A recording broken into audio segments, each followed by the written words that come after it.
3:19 time. Greg Martin, Triple M out of Brisbane. Marto, it's always a pleasure, mate. You're going to win the Cricket One Day World Cup? Well, it certainly appears so. It wasn't too much fun after the 2 games we lost at the start, but by crikey, we're coming home with a wet sail. That innings from the big show the other night was just extraordinary, wasn't it? All right, well, I'm sure you've analysed it a little bit, but coming in at 7 for 91, 4 for 40, whatever it was, we were 7 for 91, and to be cramping like that and to show every kid that you don't need to use technique. If you've got a good eye, you can be a good cricketer. That was just phenomenal, mate. It was incredible.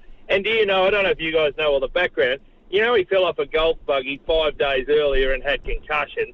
And what that says to me is these concussion head rules are ridiculous. The more concussed you are, the more runs you can score in cricket. That's what it tells me. And we need to have a real close look. So if any kiddies are thinking about taking up sport, try to do it concussed. Yeah, see, what it told me was there are only 2 ways you fall off a golf cart. The first is that you're pissed, and the second is that you're pissed, right?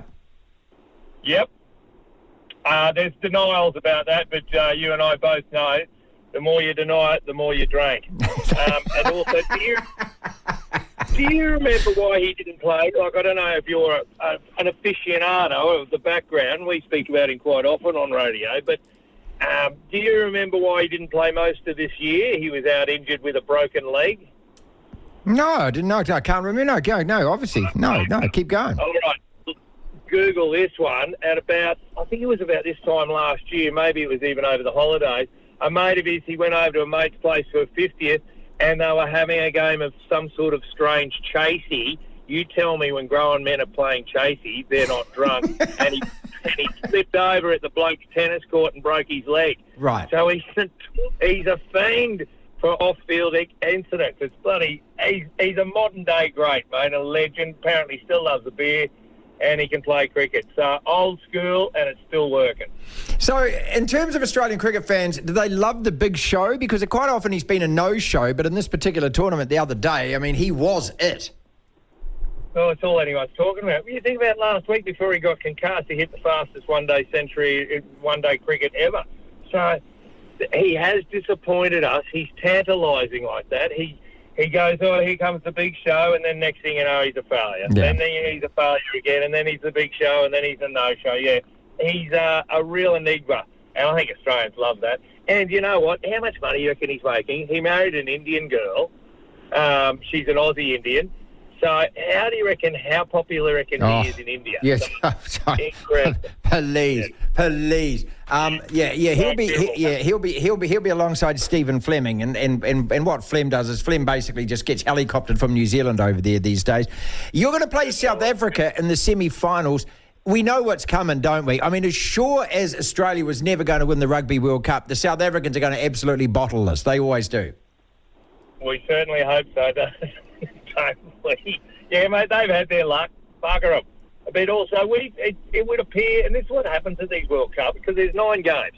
So everyone's played each other, so they'll have played 9 games by the time the semis roll around in South Africa.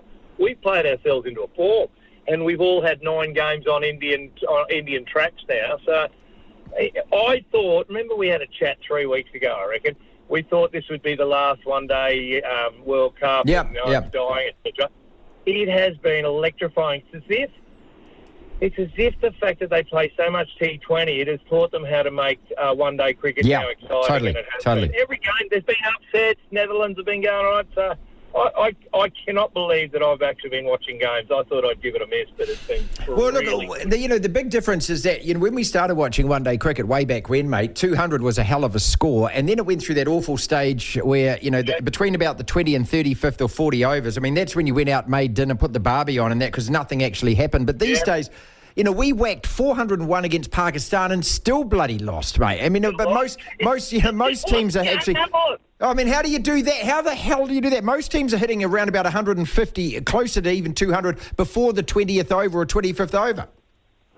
You could do a graph. Like, when did one-day cricket start? It would have been with Packer for us in 79-80.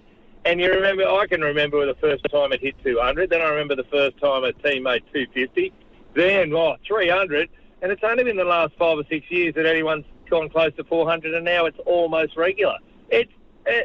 Thank God, cricket's done it. While we keep on going, cricket's over at test level, cricket's over at one day, they keep on surprising. There you go. Now, we got Sri Lanka tonight. There's a bit of rain forecast, but essentially if we win that one, we're in the semi-finals against India, who haven't lost yet. But, you know... I haven't been keeping on, so you guys aren't definitely locked in until after tonight's game. Well, hang on a second. What do you mean you haven't been keeping tabs on us, mate? I mean, hello. I mean, we're interested in your lot. Why aren't you interested in ours?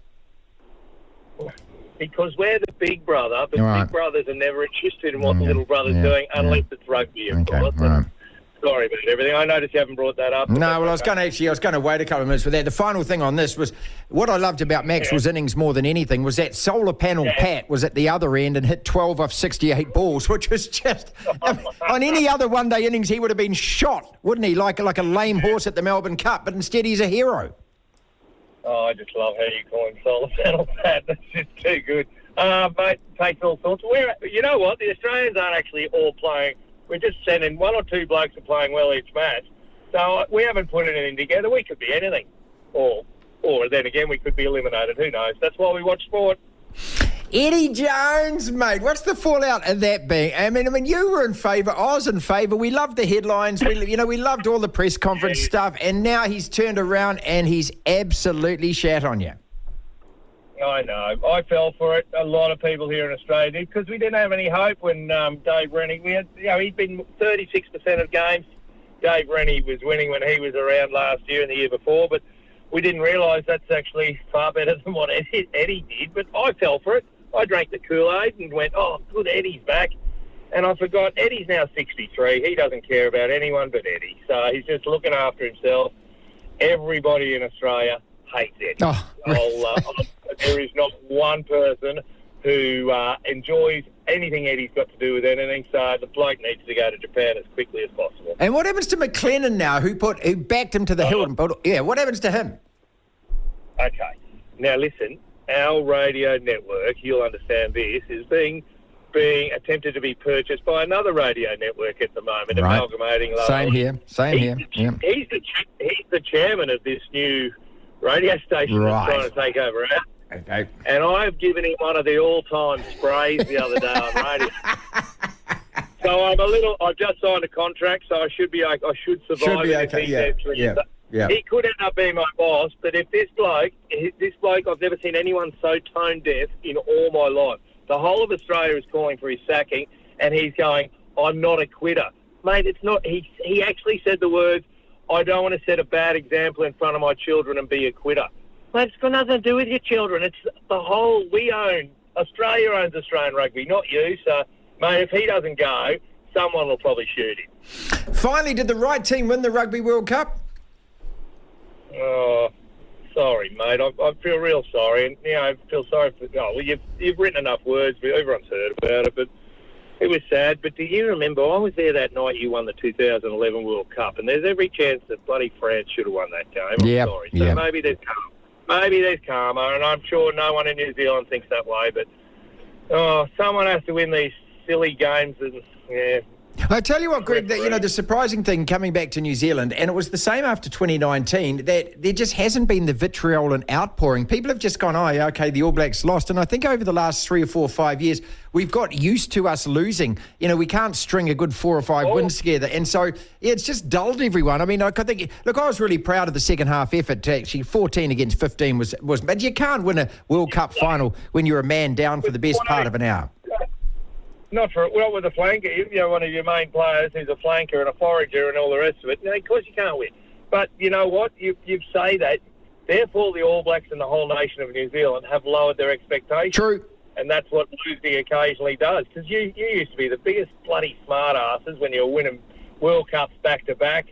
I think everyone likes the All Blacks again. So it's probably a loss has been good to you in terms of international brand. People are going, yeah, they're humble, they're nice. Rather than being smart asses. The world used to hate you, by the way, because you won too much. Devlin. Unbelievable. Thank you, Greg. Incredible. The Platform.